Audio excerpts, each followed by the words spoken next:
A pro-democracy activist was among scores detained by Hong Kong police, along with at least 4 people arrested, as authorities tightened security on the 34th anniversary of China's bloody crackdown on protesters in Tiananmen Square.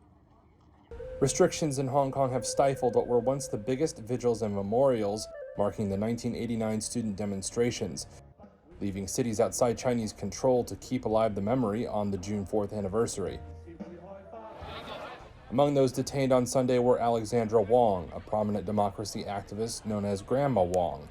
Another person detained was carrying the script of theatrical play May 35th.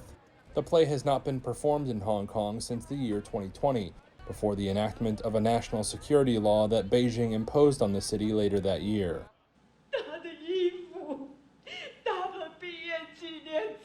The play tells the story of a husband and wife dealing with the loss of their son, who was killed when troops opened fire on democracy protesters in and around Tiananmen Square 34 years ago.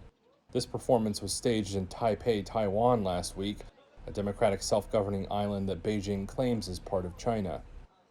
On Sunday, Taiwanese residents held a vigil of the sort now impossible in Hong Kong. One attendee there told Reuters the crackdown in Hong Kong hurt her. She said she felt very sad for the city and did not believe it was going to return to the past era of political freedom. Others said Taiwanese needed to stand up for freedom, a value they cherished. Beijing has staged military drills around the island and harshly criticized the American government's ties to Taiwan.